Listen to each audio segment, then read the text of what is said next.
Hello મિત્રો, આજે આપણે નડિયાદથી શાકભાજી ભરવા આવ્યા. આપણે વ્લોગ બનાવતા નથી, પણ મજા આવે એટલે મોજ માટે બનાવીએ છીએ. તો આપણે નડિયાદથી શાકભાજી ભરવા ગાડી લગાડી દીધી. ભાઈ શાકભાજી ભરવા લાગી ગયા.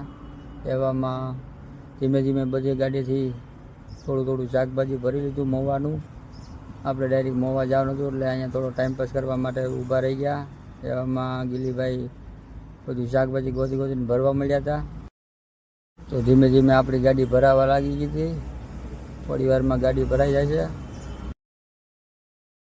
તો છેલ્લે ગિલીભાઈ કોબીના દડા નાખી દીધા. કોબી ભરીને આપણે ધીમે ધીમે નીકળી ગયા. મિત્રો આપણે નીકળી ગયા હતા મવા બાજુ. એવામાં આપણે રસ્તો ક્લિયર હતો, ભગાડી ગાડી જેટલી ભાગે નથી એટલી. થોડું હાલ્યા હતા, રાત પડી ગઈ. પછી આપણે રાતે ગાડી ખેંચવાની હતી એટલે ડ્રાઇવિંગમાં એકલા જ હતા. તો ગાડી હાંકે રાખી ડાયરેક્ટ સીધી આપણે ભાવનગરનું બોર્ડ દેખાણું ત્યાં સુધી ખેંચી લીધી. ભાવનગરના બોર્ડ દેખાણા એટલે પછી ધીમે ધીમે મોવા તરફ ભાગ્યા.